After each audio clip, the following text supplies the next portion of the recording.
Así que vamos a ir a Santiago capítulo 5.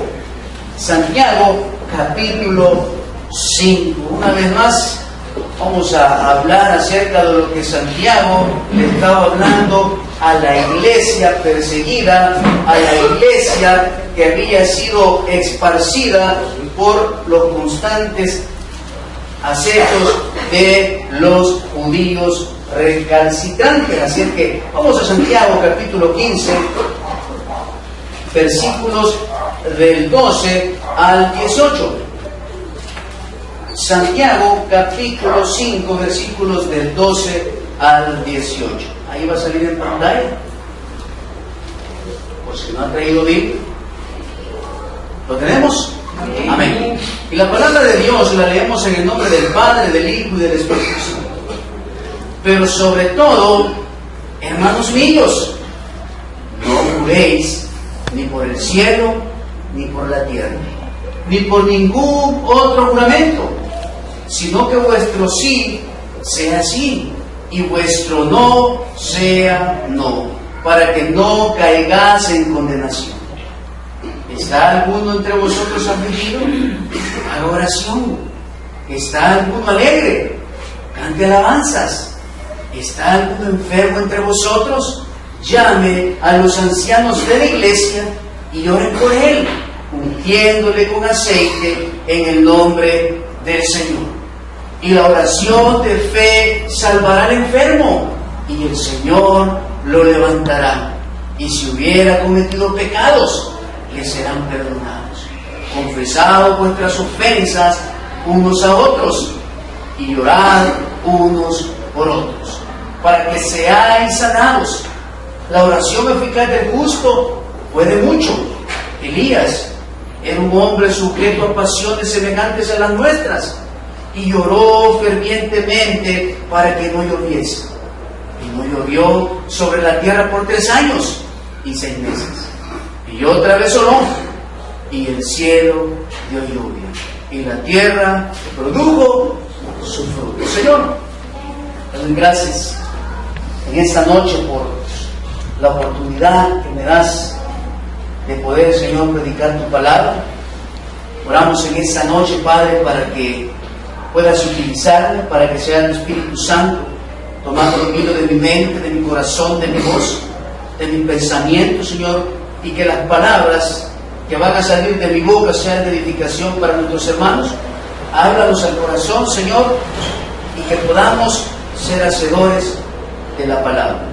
En el nombre de Jesús, amén y amén. ¿Puede tomar su asiento? En esta noche continuamos con el estudio bíblico en la epístola general del apóstol Santiago. Durante estos sermones anteriores hemos estado hablando acerca de la paciencia. Esa paciencia que todo creyente debe tener en los momentos de prueba, en los momentos de dificultad. Esa paciencia que lamentablemente por motivos o razones espirituales muchos de nosotros no la logramos desarrollar. Y en vez de desarrollar la paciencia en nuestras vidas, ¿qué desarrollamos? Desarrollamos la impaciencia. Y esa impaciencia, decíamos, que nos lleva a tomar actitudes con ira, con enojo, y que todo eso nos va a llevar a cometer acciones que nunca van a traer un beneficio a nuestra vida o a nuestra familia. Hablamos en el capítulo número 5 acerca de los problemas que la iglesia estaba atravesando por cuestiones de los ricos, de aquellos ricos que se habían ensañado en la vida del cristiano para hacerlo caer, para hacerlo perder sus heredades, para llevarlo a enfrentar o a vivir en una crisis, ¿qué? En una crisis financiera. Porque cuando nosotros tenemos falta de dinero, llegamos a desarrollar ¿qué? Una crisis financiera, y esa crisis financiera que muchas veces llega a nuestra vida, nos hace que prestemos, nos hace que nos endeudemos, nos hace que nos hagamos como los magos, que nos desaparecemos para no pagar. ¿Por qué? Porque estamos pasando por una crisis. Y esa crisis, oiga bien, que muchos de nosotros pasamos en nuestra vida, esa crisis había llegado ¿a quién? A los hermanos. Y es por eso que Santiago trae en esta noche la enseñanza y les dice: pero sobre todo, hermanos míos, no juréis ni por el cielo ni por la tierra. En el versículo 12, Santiago está trayendo una nueva enseñanza. ¿A quiénes? A los pobres, mi amado hermano. ¿Por qué? Porque los pobres estaban cometiendo un problema garrafal porque estaban jurando en vano. Una iglesia, un cristiano, oiga bien, que por la prueba de pobreza que estaba esperando, que estaba pasando, se había hecho un cristiano mentiroso. Un cristiano que, como dicen, estaba sacando su tajada extra a través de un juramento falso. Entonces viene Santiago y, como dicen aquí en El Salvador, va como lempa para llevar pescado. Me imagino que algún hermano se acercó a Santiago y le dijo: mira, Santiago, fíjate que nuestros hermanos se están paseando en la vía de leche. Están jurando en vano, cuando nosotros fuimos enseñados en Levítico que no podíamos, ¿el qué? Mencionar el nombre de Dios, hermano. Cuando allá en el Éxodo, en el capítulo 20, se dio el decálogo, se dieron los 10 mandamientos, ahí fuimos enseñados que no teníamos que jurar ni mencionar el nombre de Dios en vano. Entonces viene Santiago y toma esta parte del Antiguo Testamento y la mete en el versículo 12 del capítulo 5, y lo leemos nuevamente y dice: pero sobre todo, ¿qué dice? Hermanos míos. No le está hablando al inconverso, no le está hablando a los romanos, no le está hablando a los griegos, no le está hablando a los de las tribus, no. ¿A quiénes les está hablando? A los hermanos. Y si le está hablando a los hermanos en esta noche, oiga bien, le está hablando a usted y me está hablando a mí. ¿Por qué, pastor? ¿Por qué de suponer dice que Santiago se dirigía a los oprimidos? Cuando se dice encarecidamente que no juren en absoluto ni por el cielo, ni por la tierra, por ningún otro juramento, oiga bien, habían ingeniado una manera para no nombrar a Dios en el juramento. Entonces, ellos estaban jurando ¿por qué? Por el cielo y por la tierra. ¿Por qué, Santiago? Nos está diciendo que allá en el Éxodo nos dijeron que no mencionáramos el nombre de Dios en vano. Está bueno, Santiaguito. Entonces nosotros vamos a jurar por el cielo y por la tierra. Pero se les había olvidado que el trono de Dios, ¿dónde está? Está en el cielo. ¿Y el estrado de sus pies qué es? La tierra. Entonces Santiago le dice: no se condenen, hombre. No busquen su condenación. Y le dice: sean honestos. ¿Por qué? Porque el pueblo se había envolvido en la mentira. Y esa mentira los estaba llevando ¿a qué? A jurar en vano. Dice, eso era más prudente, porque así no podía ser acusado de tomar el nombre del Señor en vano, dice, como si el cielo y la tierra no tuviesen nada que ver con Dios. No es el cielo, dice, su trono, y la tierra el estrado de sus pies. Se le olvidaba lo que expresaba Isaías 61:1. Entonces al pueblo se le había olvidado la ley. ¿Pero por qué se le había olvidado? Porque habían perdido esa comunión con la palabra. Así como a muchos de nosotros se nos olvida y perdemos la comunión con la palabra y nos hacemos mentirosos. ¿Cuántos de los que estamos aquí somos mentirosos? No. Solo justo que digo.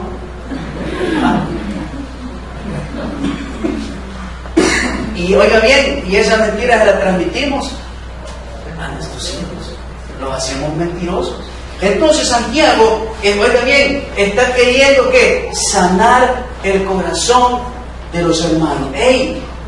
No dejes que lo que el rico te ha hecho, que por las pruebas que te ha hecho pasar el rico, te hagan un mentiroso.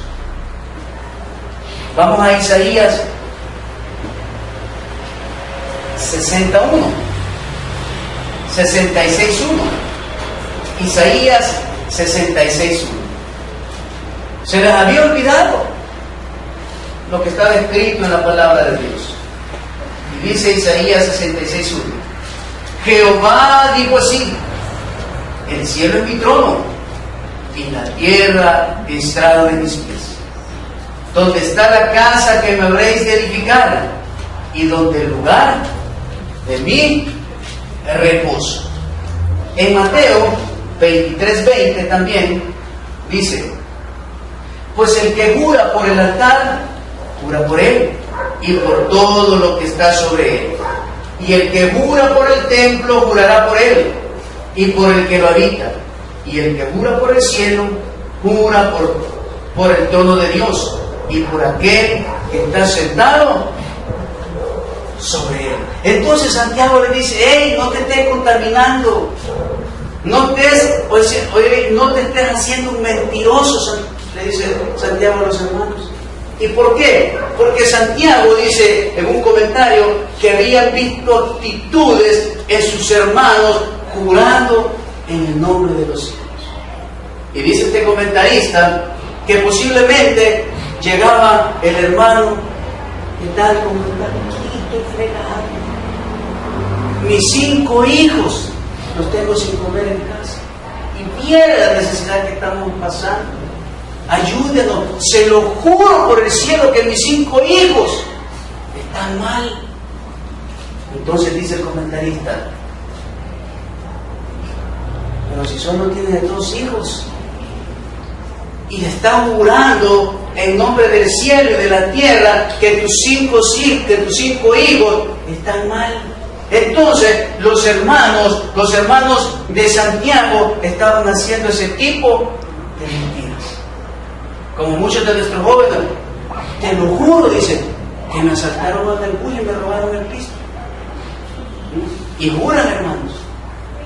¿Y qué dicen muchos creyentes? Te lo juro, dicen, por el cielo. Pues eso mismo estaba pasando a los hermanos de Santiago. Como dicen muchos allá afuera: te lo juro, dicen, por mi madre. El pueblo así dice: te lo juro por mi madrecita que está en el cielo. El dólar que te estoy pidiendo no es para mi cuenta. Por eso mismo está hablando Santiago y nos está diciendo que no tenemos que usar el nombre de Dios en vano. Y dice: el tercer mandamiento de la ley de Dios prohíbe tomar su nombre en forma descuidada. El uso descuidado del nombre de Dios, dice, denota una falta de reverencia para con Él. Por eso es que en el Antiguo Testamento, oiga bien, los judíos no mencionaban el nombre del Eterno cada rato, sino que ocupaban nombres sustitutos, porque el nombre propio del Yo Soy era impronunciable. Entonces el judío iba a mencionar el nombre de Dios solo cuando fuera necesario. Entonces por eso ellos decían: Jehová Shalom, Él es nuestra paz. Jehová Jireh. Entonces por eso es que vienen y ellos adoptaban los nombres de Dios. ¿Por qué? Porque no podían mencionar el nombre de Dios en vano. Entonces esa instrucción, ese mandamiento se le da allá en los 10 mandamientos. Este mandamiento prohíbe el juramento falso o perjurio, dice, que siempre ha sido considerado como una grave falta social y moral digna del más severo castigo. Entonces, a los judíos, por sacar provecho de su condición, se les había olvidado el mandamiento que Dios les había dado. Así como a nosotros, se nos ha olvidado ¿qué?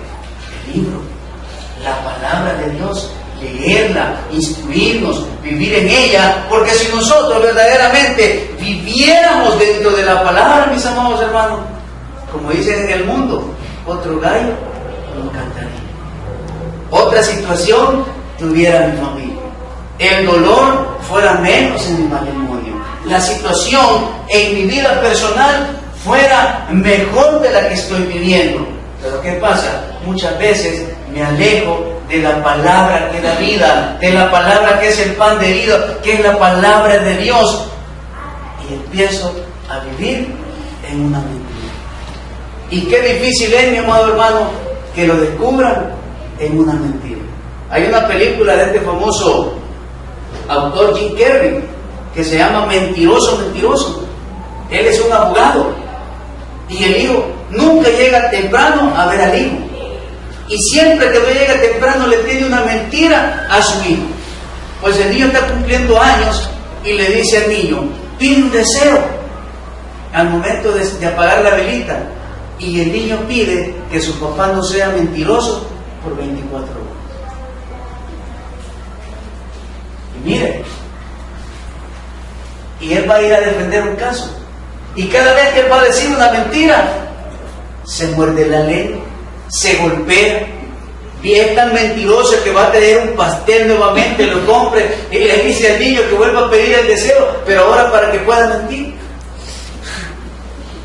Entonces, qué feo es que nos hayan viviendo en una mentira. ¿Cuántos en esta noche quizás estamos viviendo una mentira en nuestro cristianismo? Aquí me ve con corbata, ¿verdad? Aquí me ve bien alegre, ¿va? Pero quizás estoy viviendo una mentira. Y en la casa, como dijo aquel, soy un ogro, ¿verdad? Soy alguien intolerante en mi hogar. Pero Santiago nos está diciendo que salgamos de esa mentira y vivamos en la palabra de Dios. Vamos a Éxodo, capítulo 20, versículo 7. En Éxodo, capítulo 20, versículo 7, es donde Dios le dicta a Moisés el mandamiento de no ocupar el nombre de Dios en vano. Como le dice, hermano, llega a orar por mí. Mañana primero Dios llego, hermano. Y el pastor ni se asoma. ¿No? Mañana primero Dios te pago, le decimos al compañero de trabajo. ¿Cuál? Estamos usando el nombre de Dios en vano. Y como le digo, muchos creyentes juramos, y eso no lo tenemos que hacer porque nos va a traer consecuencias. Y en Éxodo 20, capítulo 7 dice, no tomarás el nombre de Jehová tu Dios, que dice, en vano, porque no dará por inocente Jehová, oiga bien, porque no dará por inocente Jehová al que tomare su nombre en vano. ¿Por qué está diciendo eso el Señor en su mandamiento? Porque el pueblo iba a recibir la advertencia. Y como dicen, ¿verdad? Ya la advertencia dada, usted va a pagar su consecuencia. Entonces Santiago le está diciendo, hey, no nombres el nombre de Dios en vano, te va a ir mal. Si ahorita la estás pasando mal, te va a ir peor. Entonces Santiago está trayendo este problema del pecado de jurar. Y le dice, no juraréis más. Vamos a Mateo, capítulo 5, versículos de 34 al 37. Mateo, capítulo 5, versículos de 34 al 37.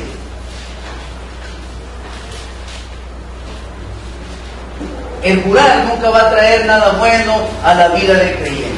El jurar va a contaminar nuestro corazón, va a contaminar nuestra familia, y oiga bien, y nos va a llevar a un estado de ser cristianos mentirosos, donde muchas veces vamos a estar diciendo la verdad, pero la gente ya no nos va a creer, porque hemos encontrados mentirosos.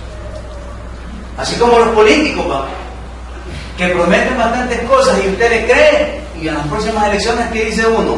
Pues ya no voy a votar por porque me mintió, porque me falló, dijo que me iba a dar una camisa y ya no me la dio, entonces ya no voy a votar por él, dice el hermano. Y dice la palabra de Dios en Mateo capítulo 5, versículos de 34 al 37, dice, pero yo os digo, no juréis en ninguna manera, ni por el cielo, porque es el trono de Dios, ni por la tierra, porque Él es estrado de sus pies, ni por Jerusalén, porque es la ciudad del gran rey, ni por tu cabeza jurarás, porque no puedes hacer blanco o negro un solo cabello. pero sea vuestro hablar sí, sí, no, no, porque lo que es mal de esto, de mal procede. Entonces, ¿a dónde había oído también Santiago esto? En las bienaventuranzas. Porque esta parte del capítulo 5 de Mateo es parte de la bienaventuranza, es parte del sermón del monte.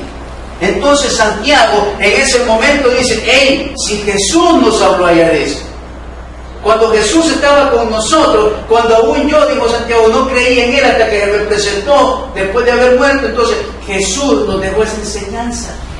Y a mis hermanos se les ha olvidado, pues hoy se la voy a traer nuevamente. Y hoy también Santiago en el siglo XXI se la está trayendo a usted y se la está trayendo a mi vida. ¿Para qué? Para no ser unos mentirosos, para no jurar en vano.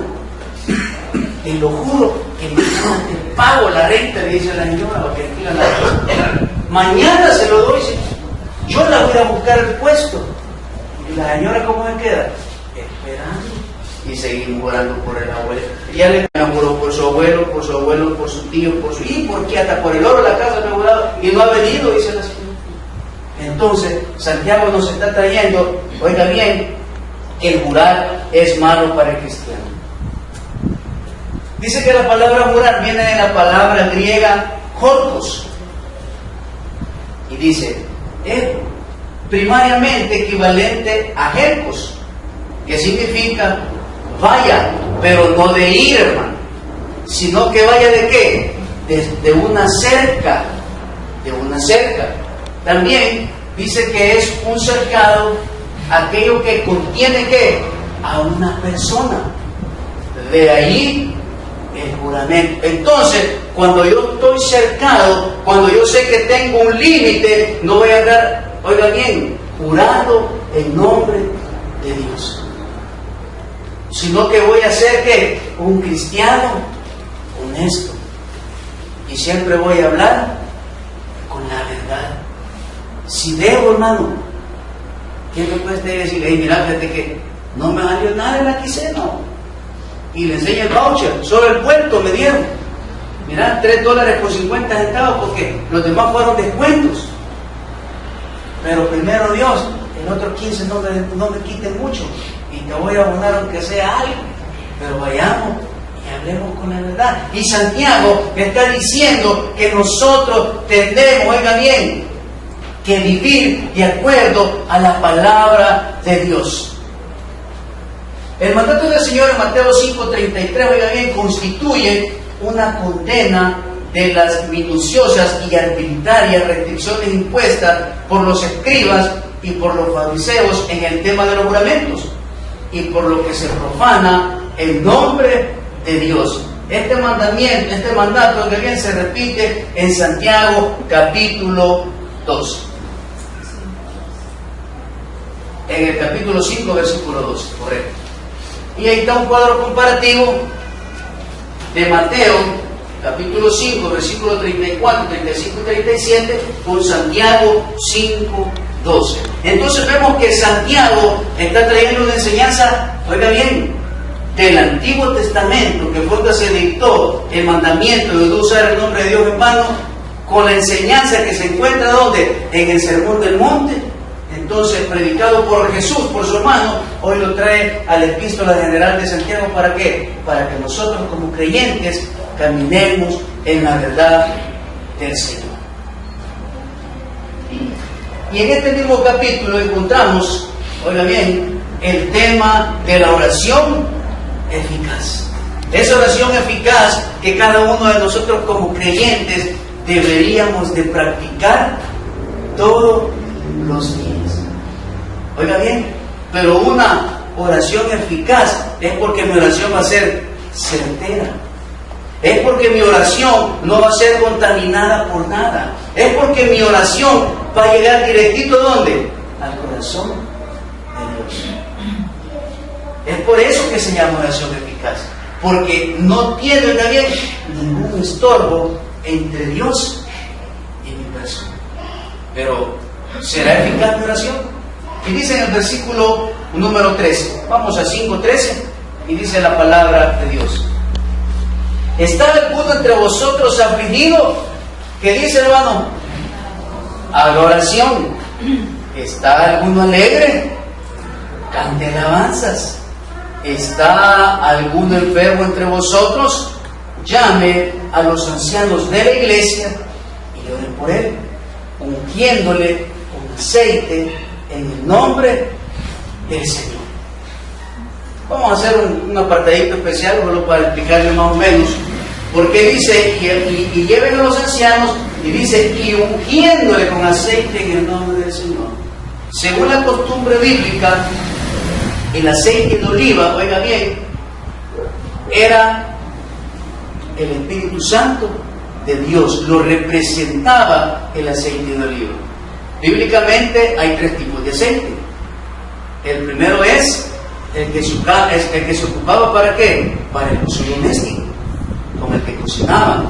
El número 2 era el que ocupaban, oiga bien, los médicos, los naturistas de esa época, ¿para qué? Para curar las heridas de los enfermos, de aquellos que eran golpeados, de aquellos que quizás herían. Entonces venían, agarraban ciertas hierbas, las humedecían con aceite de oliva y ponían trapos o paños en las partes afectadas.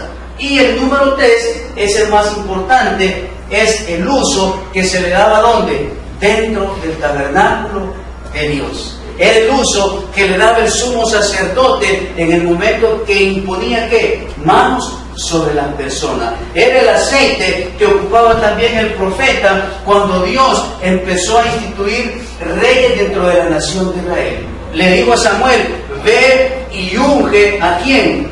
A Saúl. Y fue y ungió a Saúl. Después que Saúl fue desechado por Dios, ¿a quién fue a ungir? Vamos a ver, al rey David. Fue y ungió al rey David. Entonces, según la palabra de Dios, oiga bien, el aceite representa al Espíritu Santo del Señor. En Levítico capítulo 8, del 10 al 13, vamos a ver cómo se usa. Hay una explicación cómo debería de ser usado el aceite en el tiempo bíblico. Así que búsquelo para que lo anote, para que lo subraye. Levítico capítulo 8, versículos del 10 al 13. Entonces Santiago le está diciendo, si hay algún enfermo entre ustedes, vayan donde los ancianos de la iglesia y que vayan a orar por su enfermo y que lo unjan con aceite. Allá te ves a tu familiar bien grave, pues trae a los ancianos y que traigan en representación ¿a quién? Al Espíritu de Dios, y Él va a obrar en la vida de ellos, Él los va a sanar. Entonces Santiago nos exhorta a qué, iglesia, a que confiemos en el poder sobrenatural de Dios. Y dice Levítico, y tomó Moisés el aceite, que dice, de la unción, y ungió el tabernáculo y todas las cosas que estaban en él, y las santificó. Y roció de él sobre el altar 7 veces, y ungió el altar y todos sus utensilios, y la fuente y su base para santificarlos. Y derramó del aceite de la unción, oiga bien, sobre la cabeza de Aarón, y lo ungió, que dice, para santificar. Después Moisés hizo acercarse los hijos de Aarón y les vistió las túnicas, les ciñó cintos y les ajustó las tiaras, como Jehová lo había mandado a Moisés. Entonces, el mejor uso que se le daba al aceite de oliva, ¿cuál es? Es en el tabernáculo. Es el de su uso bíblico. Y hay varios tipos de aceite. Usted lo puede ver cuando va al súper, ¿verdad? Usted encuentra el aceite de oliva virgen, el extra virgen y el ultra que recontra recorcholis virgen, dicen, ¿verdad? Que ese es, oiga bien, es el primer aceite que sale del fruto del olivo. Ese es el primerito. ¿Y cómo se saca ese fruto? Por limpieza. Entonces, la primera que cae, ese es el mejor aceite de oliva. Pues ese aceite es el que le daban, ¿qué? En el uso del tabernáculo. Ahora vamos a entrar a lo que Santiago nos quiere transmitir a través de la oración eficaz. Y dice que la oración del justo y la oración ferviente. Y lo primero que Santiago exhorta En el versículo 14 dice, ¿está alguno enfermo entre vosotros? Perdón, en el 13, ¿está alguno entre vosotros afligido? ¿Qué dice? Hagan oración. Entonces, mi amado hermano, en el momento de mi aflicción, ¿qué es lo primero que tengo que hacer? Buscar a Dios en oración. Y eso es lo primero que hacemos, buscar a Dios en oración. Lo primero que hacemos muchas veces, oiga bien, cuando recibimos una mala noticia, cuando vamos a pasar una dificultad y una prueba, lo primero que muchos hacemos es decir, ¿y ahora cómo le voy a hacer? Eso es lo primero. ¿Y qué nos está diciendo Santiago? Haga oración. ¿Oración a quién? A Dios. Porque Él no nos va a dejar, hermano. Y para ello vamos a ir ¿a dónde? A 1 Tesalonicenses, capítulo 5, versículos 16 al 18. 1 Tesalonicenses, capítulo 5, de 16 al 18. Entonces, Santiago hoy en esta noche también quiere enseñarnos que en el momento de aflicción, en el momento de angustia, en el momento que no hay que hacer, ¿qué me dice? Orá, hombre. Orá. Y me dice, pero no oraciones de apeseta, hermanos chicos. Pero no oraciones por salir del compromiso, sino que sean oraciones como eficaces. Y para que mi oración sea eficaz, ¿qué tengo que hacer? Primero limpiar mi corazón. Y espero que mi hermana pueda dar el testimonio para que vea lo que Dios puede hacer en un corazón limpio y limpiado delante de Él. Entonces, ¿a qué nos manda Santiago? A que oremos. Y en 1 Tesalonicenses dice, ¿qué dice, hermano? Estad siempre gozosos, orad sin cesar, dar gracias a Dios en todo, porque esta es la voluntad de Dios para nosotros en Cristo Jesús. Entonces, oiga bien, no solo voy a orar en la aflicción, sino que así como voy a orar en la abundancia, en la escasez también lo voy a hacer. Pero cuando oramos, solo en la aflicción. Solo en la aflicción me levanto de madrugada a hablar con el Señor. Solo en la aflicción doblo mis rodillas delante de Dios. Solo en la aflicción hago el altar familiar. Solo en la aflicción leo la palabra de Dios. Solo en la aflicción vengo al culto. Solo en la aflicción hago esto. Solo en la aflicción trato de dar un buen testimonio. Pero es pasando la tormenta, me olvido de Dios otra vez. Y lo vuelvo a hacer a un lado. ¿Y qué dice el Señor? Ay, ni modo, pues ahí te va otra. No te diste con la primera, aquí te va otra. Entonces dice Santiago, si a ti te gusta estar en pruebas, si te gusta estar amoladito, entonces en la aflicción, ora, habla con Dios. Y esta es la única forma que usted y yo vamos a lograr salir de la prueba y de la dificultad. También dice Santiago, cuando estés alegre, cuando estés gozoso, cuando hay aquiles, cuando hay billetillo, cuando tengo un buen trabajo, cuando tengo una cuenta segura, cuando no hay aflicción en mí, también ¿qué dice el Señor? Cántale salmos al Señor, cántale alabanza, sea agradecido con Dios, decirle gracias Señor por este nuevo día.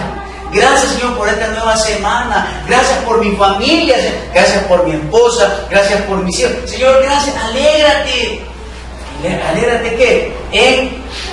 Cantándole alabanzas. Vamos a Isaías 25:1. Isaías 25:1. Alegría significa cantarle alabanzas a nuestro Dios. Y dice, ¿está alguno alegre? Cante alabanza, hermano. Gócese en el Señor. Dice Isaías 25:1. Jehová, tú eres mi Dios, te exaltaré, alabaré tu nombre, porque has hecho maravillas, tus consejos antiguos son verdad y firmeza. Entonces Santiago nos dice, alégrate, si estás alegre, cántale alabanza al Señor. Anda cantando, estoy cantando alegre en el camino de la vida. Y están alegre, ¿verdad? Pero muchos de nosotros, aunque estemos, como dicen, satisfechos, ¿cómo andamos? Andamos tristes.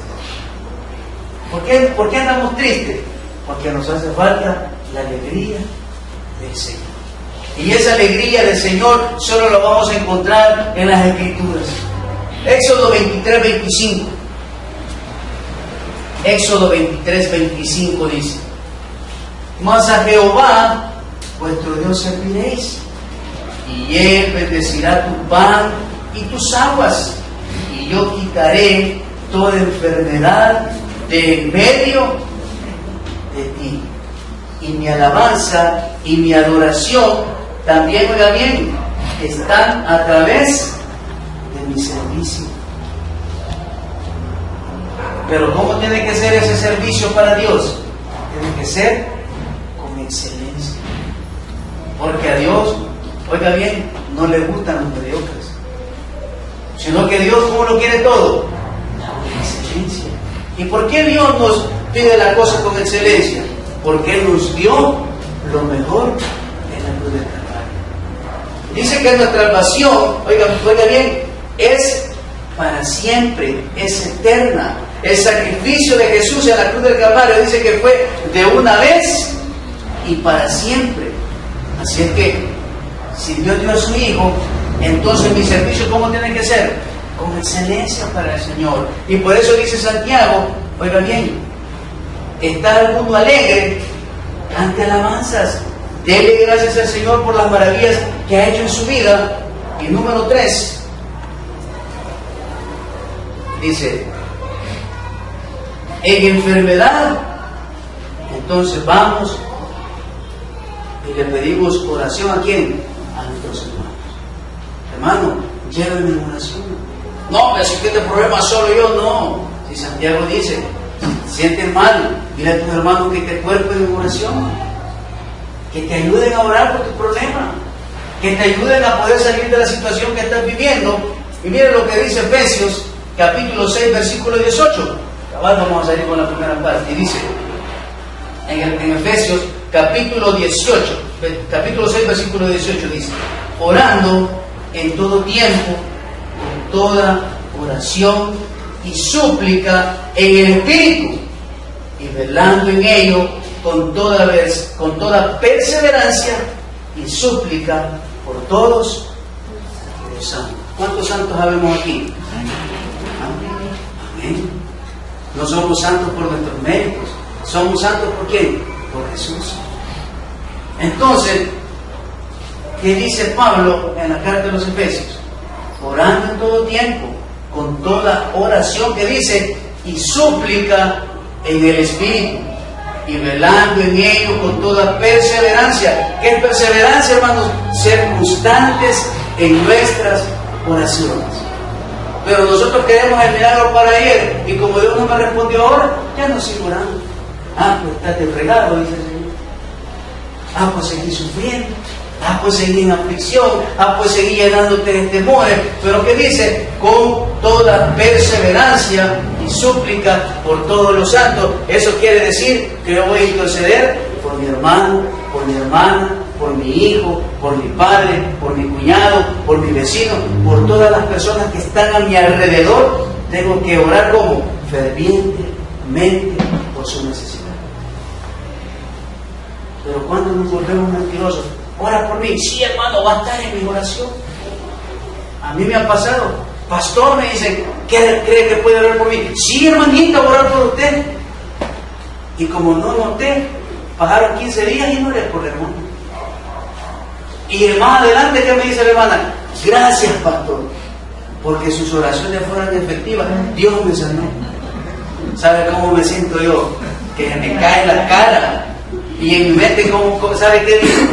Sí que somos sinvergüenza, digo yo. Eso digo, hermano. Entonces, a partir de ello, ¿qué hago? A lo mejor tengo una agenda en la casa y ahí anoto el nombre de las personas dicen que ore por él. Y ahí lo tengo anotado. Y ahí voy orando uno por uno en la noche, hermano. Ahí voy orando uno por uno. Voy mencionando su necesidad, voy mencionando su nombre. Porque ¿qué dice el Señor? Perseverancia y súplica por todos los santos. Y oiga bien, y no lo hago para que me beneficie yo materialmente, no. Lo hago, ¿sabe por qué? Porque es una responsabilidad que Dios me ha dado. Y porque sé que esa oración está llegando al trono de la gracia y de la misericordia. Y porque sabe, yo sé que al orar por ustedes, yo sé que ustedes están orando por mí. Y esa es una doble bendición. Entonces Santiago, en el capítulo 5, del versículo 13 y 14, nos está diciendo que no importa el problema, que no importe su angustia, no es que usted esté en las 7 vacas flacas o en las 7 vacas gordas, siempre hay que darle gracias a Dios. Oiga bien, aunque esté bien, aunque esté mal, tengo que darle gracias a Dios. ¿Por qué? Porque solo en Cristo somos más que vencedores. Den un buen aplauso al Señor en esta noche. Padre, te doy gracias.